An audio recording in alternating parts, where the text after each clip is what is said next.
Chapter 1, Laying Plans. Tao Kung, in defining the meaning of the Chinese for the title of this chapter, says it refers to the deliberations in the temple selected by the general for his temporary use, or as we should say, in his tent. See Section 26. 1. Sun Tzu said, "The art of war is of vital importance to the state." 2. It is a matter of life and death, a road either to safety or to ruin. Hence, it is a subject of inquiry which can on no account be neglected. 3. The art of war, then, is governed by 5 constant factors to be taken into account in one's deliberations when seeking to determine the conditions obtaining in the field. 4. These are 1. The moral law, 2. Heaven, 3. Earth, 4. The commander, 5. Method and discipline. It appears from what follows that Sun Tzu means by moral law, principle of harmony, not unlike the Tao of Lao Tzu in its moral aspect. One might be tempted to render it by morale, were it not considered as an attribute of the ruler in Section 13. The moral law causes the people to be in complete accord with their ruler, so that they will follow him regardless of their lives, undismayed by any danger. Du Yu quotes Wang Tiju as saying, "Without constant practice, the officers will be nervous and undecided when mustering for battle. Without constant practice, the general will be wavering and irresolute when the crisis is at hand." 7. Heaven signifies night and day, cold and heat, times and seasons. The commentators, I think, make an unnecessary mystery of 2 words here.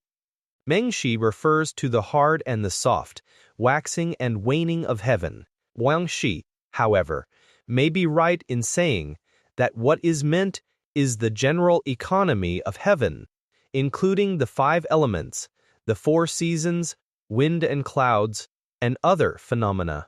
Earth comprises distances, great and small, danger and security, open ground and narrow passes, the chances of life and death. A commander stands for the virtues of wisdom, sincerity, benevolence, courage, and strictness. The 5 cardinal virtues of the Chinese are 1. Humanity or benevolence, 2. Uprightness of mind, 3. Self-respect, self-control, or proper feeling, 4. Wisdom, 5. Sincerity or good faith. Here wisdom and sincerity are put before humanity or benevolence, and the 2 military virtues of courage and strictness substituted for uprightness of mind and self-respect, self-control, or proper feeling. 10.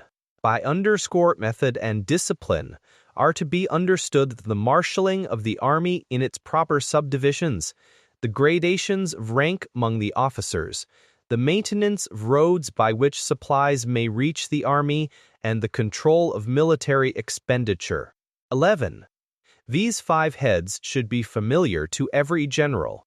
He who knows them will be victorious. He who knows them not will fail. 12. Therefore, in your deliberations, when seeking to determine the military conditions, let them be made the basis of a comparison in this wise. 13. 1. Which of the 2 sovereigns is imbued with the moral law? I. Is in harmony with his subjects. See Physics. 2. Which of the 2 generals has most ability? Free. With whom lie the advantages derived from heaven and earth? See 7-8. 4. On which side is discipline most rigorously enforced? Umul alludes to the remarkable story of Cao Xiaoels, AD 155-120, who was such a strict disciplinarian that once, in accordance with his own severe regulations against injury to standing crops, he condemned himself to death for having allowed his horse to shy into a field of corn. However, in lieu of losing his head, he was persuaded to satisfy his sense of justice by cutting off his hair. Saichio's own comment on the present passage is characteristically curt. When you lay down a law, see that it is not disobeyed. If it is disobeyed, the offender must be put to death. 5. Which army is the stronger, morally as well as physically? As Mei Yao Chen puts it, freely rendered, esprit de corps, and big battalions. 6. On which side are officers and men more highly trained? Hu Yu quotes Wang Ti as saying, "Without constant practice, the officers will be nervous and undecided when mustering for battle. Without constant practice, the general will be wavering and irresolute when the crisis is at hand." 7. In which army is there the greater constancy, both in reward and punishment? Now, for which side is there the most absolute certainty that merit will be properly rewarded and misdeeds summarily punished? 14. By means of these 7 considerations, I can forecast victory or defeat. 15.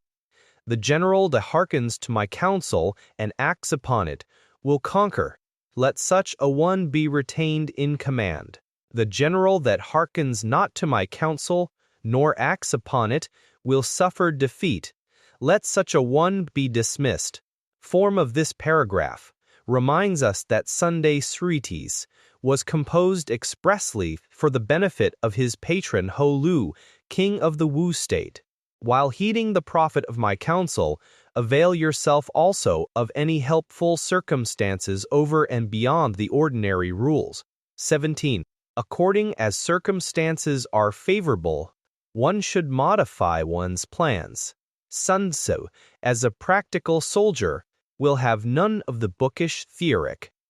He cautions us here not to pin our faith to abstract principles, for, as Chang Yu puts it, while the main laws of strategy can be stated clearly enough for the benefit of all and sundry, you must be guided by the actions of the enemy in attempting to secure a favorable position in actual warfare. On the eve of the Battle of Waterloo, Lord Uxbridge, commanding the cavalry, went to the Duke of Wellington in order to learn what his plans and calculations were for the morrow, because, as he explained, he might suddenly find himself commander-in-chief and would be unable to frame new plans in a critical moment. The Duke listened quietly and then said, "Who will attack the first tomorrow, I or Bonaparte?" "Bonaparte," replied Lord Uxbridge. "Well," continued the Duke, "Bonaparte has not given me any idea of his projects, and as my plans will depend upon his, how can you expect me to tell you what mine are?" All warfare is based on deception.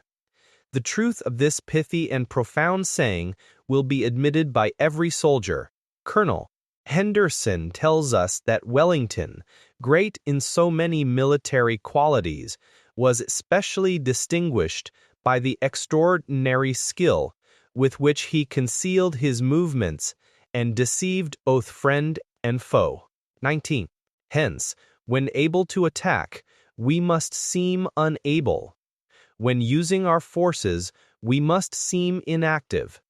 When we are near, we must make the enemy believe we are far away. When far away, we must make him believe we are near.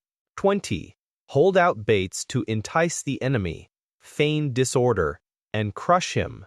All commentators, except Chen Yu, say, when he is in disorder, crush him.